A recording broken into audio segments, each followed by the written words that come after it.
Assalamualaikum warahmatullahi wabarakatuh. Bertemu lagi dengan Ibu Ade untuk melanjutkan pembelajaran kita di tema 1, subtema 4, pembelajaran 3. Karena kita sudah break ya nak, maka insya Allah lebih fresh kalian. Udah istirahat, udah dapat melanjutkan pembelajaran kali ini.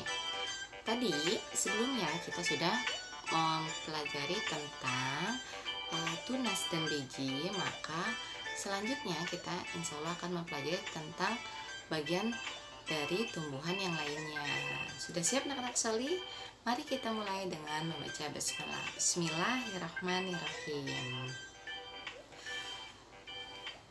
Dan kita akan SD Teh Harum Jakarta Utara. Kangen ya sama sekolah ini, sama ibu juga ingin sekali bertemu dengan kalian dalam pembelajaran tatap muka seperti biasa. Nah, siapa tahu itu gambar apa? Benar sekali, itu adalah gambar sebuah bunga, setangkai atau bunga ya intinya.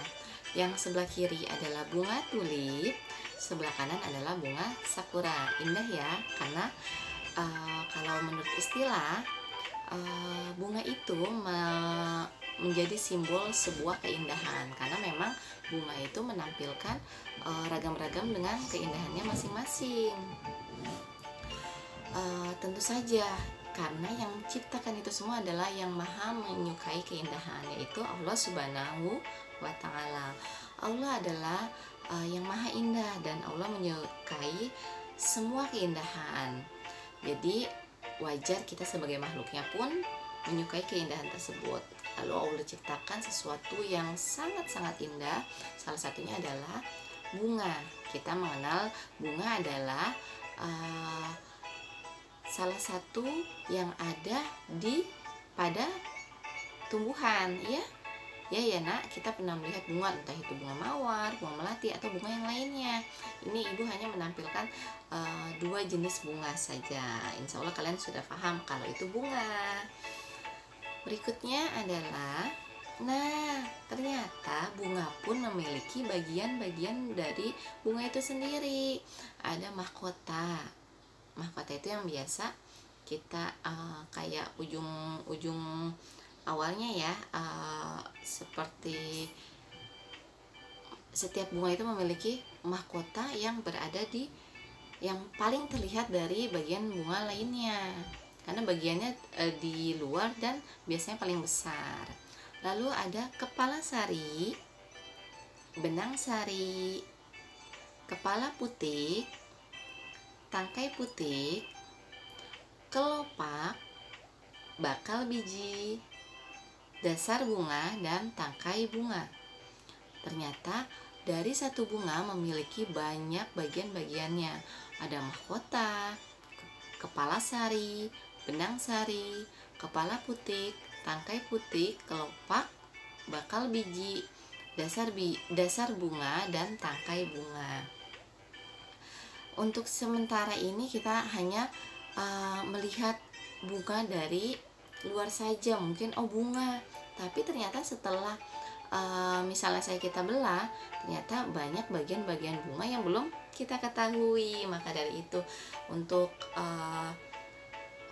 menambah wawasan kita lihat berikutnya ya. Ternyata bunga juga ada jenisnya.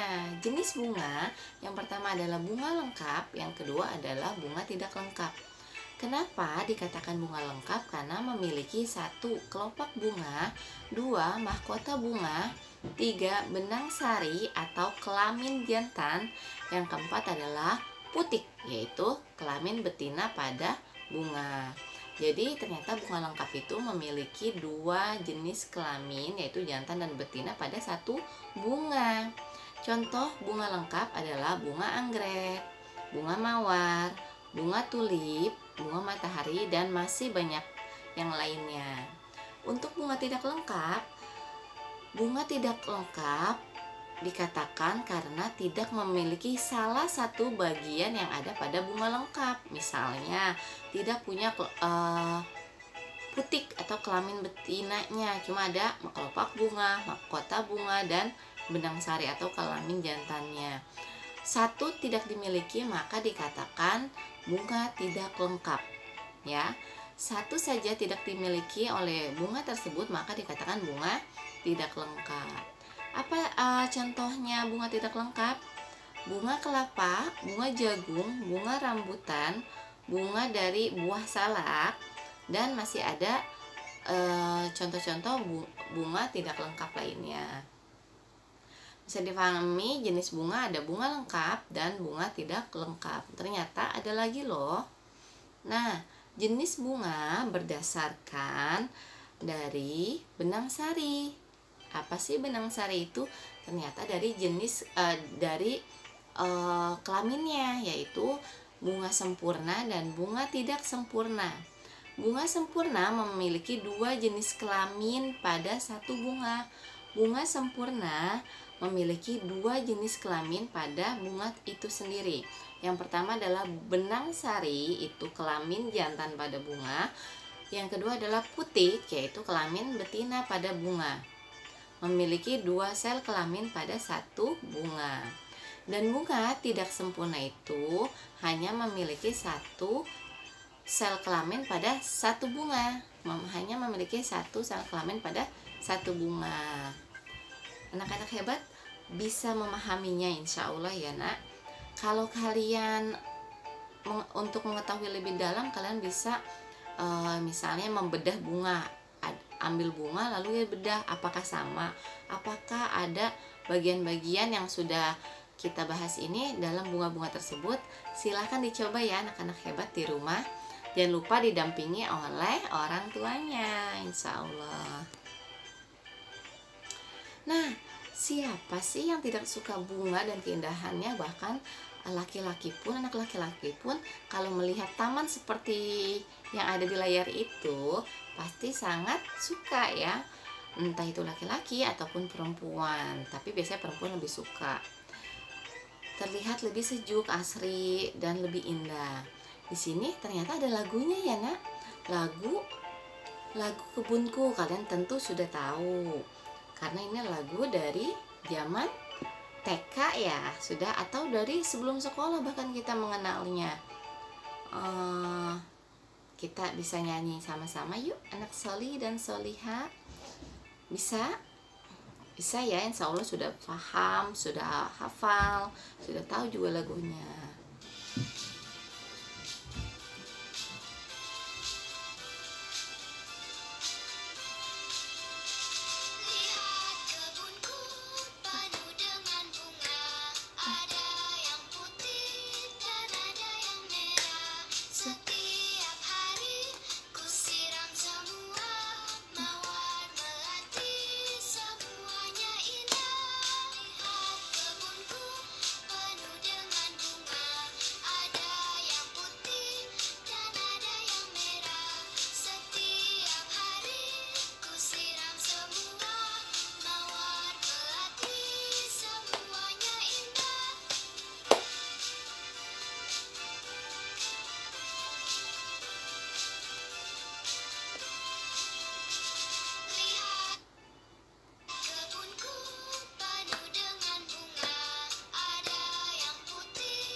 Ya, terima kasih anak-anak hebat sudah mau bernyanyi bersama dengan ibu ya.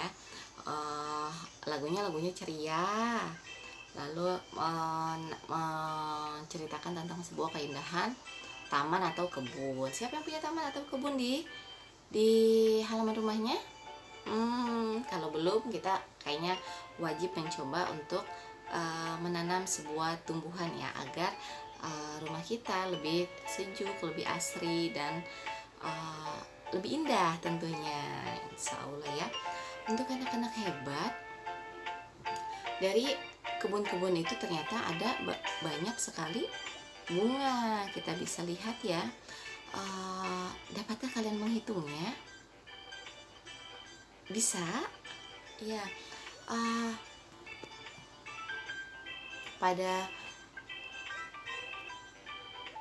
Pada sebuah kebun biasanya banyak sekali terdapat bunga.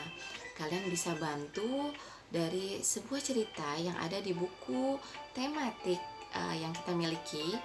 Di sana pada halaman 193 dan 194 ada 5 nomor soal cerita tentang kebun. Kalian mohon dibantu ya nak, bagaimana cara berhitung dari pembagian kelompok bunga-bunga tersebut. Dan jangan lupa tolong dikerjakan pada halaman 186 ada 2 tabel bunga sempurna dan bunga tidak sempurna, lalu bunga lengkap dan bunga tidak lengkap. Jadi ada 2 tugas pada pembelajaran hari ini, tabel dan pada soal cerita di halaman 193. Silakan kalian berlatih untuk lebih memahaminya. Terima kasih sudah menyaksikan pembelajaran kali ini. Untuk kalian tetap semangat walaupun kita mesti melakukan pembelajaran jarak jauh, dan terima kasih khususnya untuk ayah bunda tercinta yang telah mendampingi putra-putrinya dalam pembelajaran jarak jauh ini. Semoga apa yang kita lakukan ini adalah tercatat sebagai amal kebaikan kita. Amin amin ya robbal alamin. Kita tutup dan kita akhiri dengan membaca hamdalah alhamdulillahirabbil alamin. Yang benar tentu selalu dan tak akan bosan saya sebutkan. Yang benar itu datangnya dari Allah Subhanahu wa Ta'ala, yang salah dari saya pribadi, dari Ibu Ade. Mohon dibuka pintu maaf ya anak-anak hebat semuanya. Assalamualaikum warahmatullahi wabarakatuh.